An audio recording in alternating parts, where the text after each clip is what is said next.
Hey guys, welcome back to another episode of Wristwatch Wednesday. Today we have a classic. This is a 1985 is what the date code tells us. Timex Expedition. The band is a combo leather, I don't know if that's nylon maybe, canvas, something like that, band. It is worn, but what do you expect for something this old? What would this be? 15 and 22, so it'd be like 37 years old. Wow. Is that right? Or is it 27? 30. It's old. How's that? This thing is old. 1985. It's got some dings and some scuffs, but really in pretty good shape. Let's see if we can get this thing running, shall we? You know what? Before we start to see if we can get this thing running, let's get a couple specs on this, as we always do.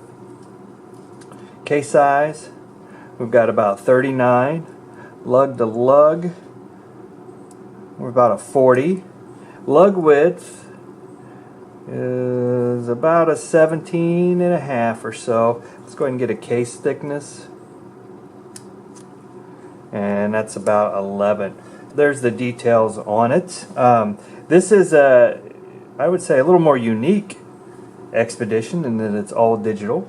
It does have the Indiglo, so I could have swore the Indiglo came out after 80s, but that's what this tells me this watch is, so I'm going to go with that. Could be newer. I mean, it could be 90s, but you know, the internet never lies, right? So let's go ahead and get into this, see if we can get this thing running. Again, this has the 4 screw down back, just like that last Casio we did. We're going to remove these 4 screws.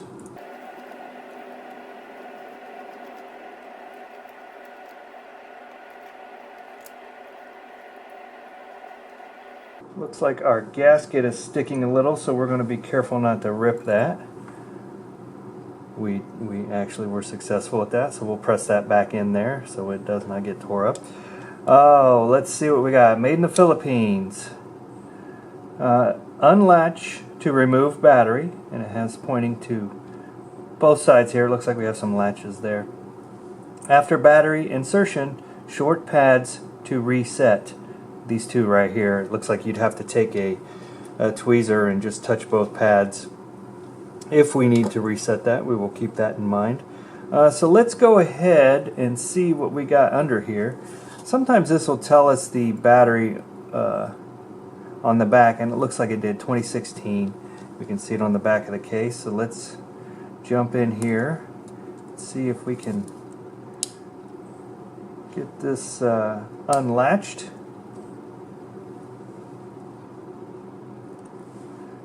And I am using a mini screwdriver, which sometimes works and sometimes does not. Let's see if we can get our... Nope, that one's pretty wide too. Get our little push bar tool in there. There we go. Finally got it. Now, let's flip this back around. Looks like we're going to have to do both sides.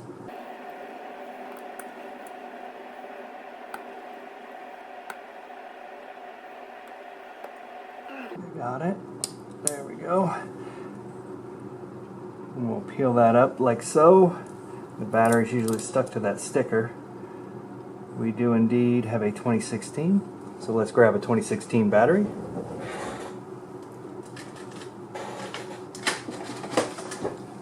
And again, if you're not aware, I have a link down below where I get my batteries. Check that out.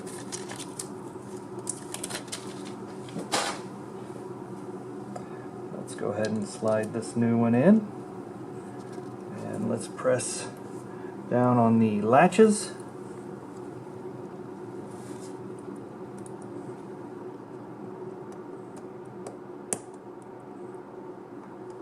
With our spring bar tool, that one looks like it's in there.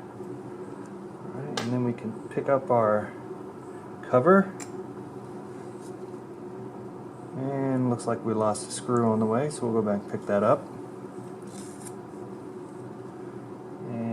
Looks like we're set in place. Let's grab our screwdriver.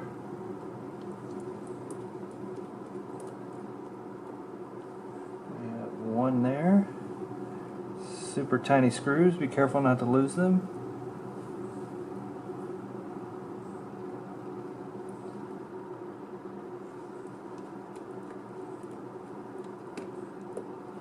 There.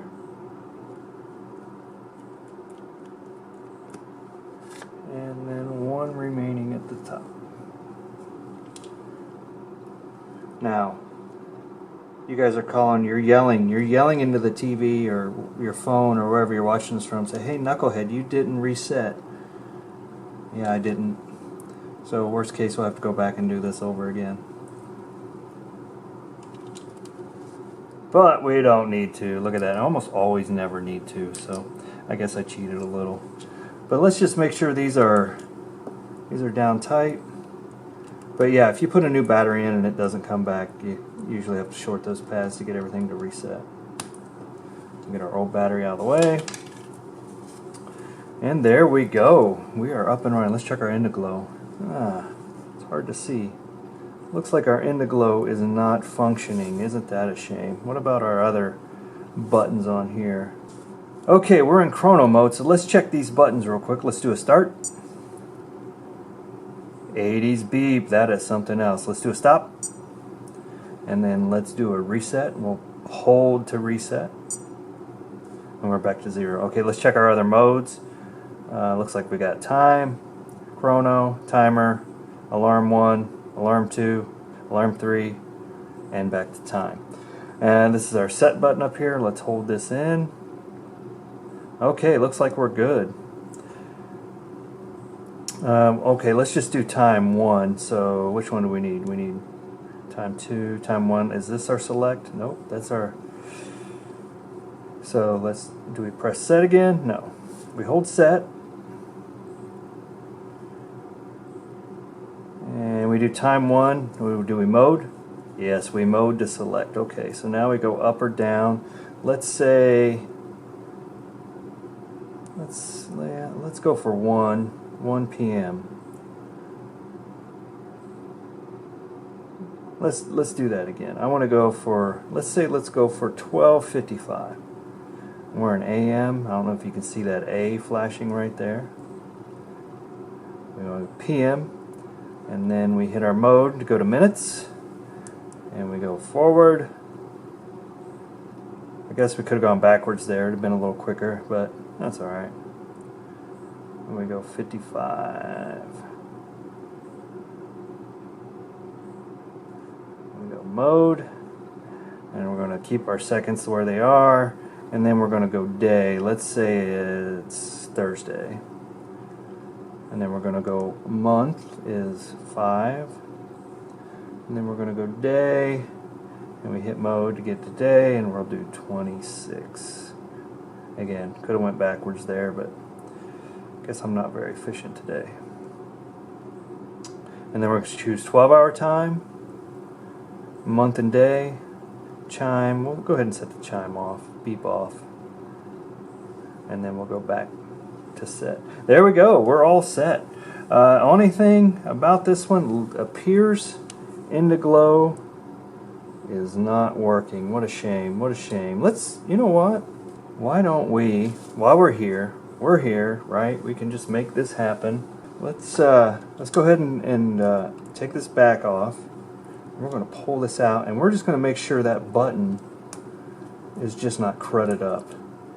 Right? Maybe we're just not making a contact on the movement itself, the digital module, the movement, whatever you want to call it. Maybe we can get a quick fix in. I know, I'm asking for trouble, right? Alright, let's pop these off. See if we can get this out of the way. Now what we'll do, if you look at these buttons, they have little metal pieces in here that they'll contact and press against the watch. So if the watch isn't in there exact, the movement, whatever, see there's a little metal piece there, and here's the metal piece for the Indiglo, and it does look like it's broken, doesn't it? Sorry, I keep moving, it's probably hard for you guys to see. Definitely looks like it's broken. So let's set that down for a second. Let's make sure we got movement on the button. Yeah, we got some movement on it. And we don't have any spring back because our spring is right in here. So let's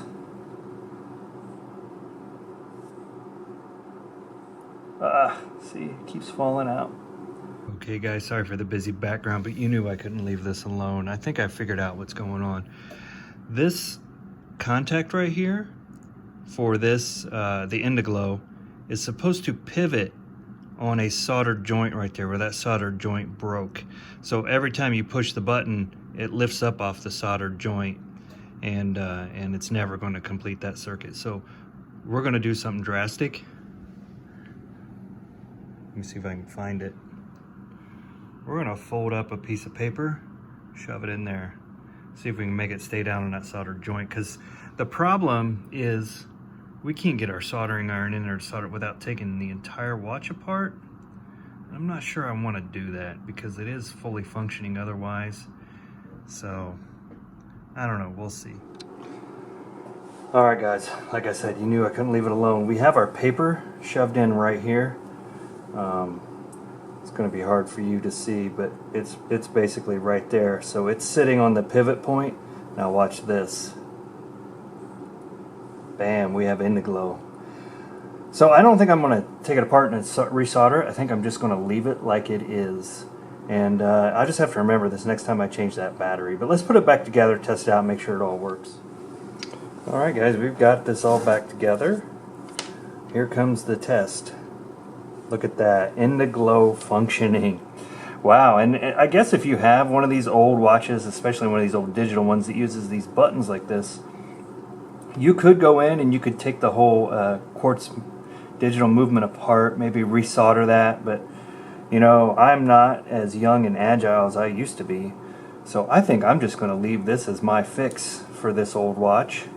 And so if you have one of these old watches, you may want to consider that as a temporary fix. I guess you would just have to be careful the next time you replace the battery in a couple years, or whatever it would take, however long one of these would last, and just make sure that that paper and that little attachment piece doesn't fall out, that little copper contact piece. But we're working good, man. We are looking great, and this is awesome. This is a lot of fun. I love these quick little fixes like this. I hope this helps somebody out there. But there we go. Brought it back to life. We're cooking with gas, as they say, and we're moving on. So thanks for watching, guys. Let's do some more shots of this, and we'll see you next time.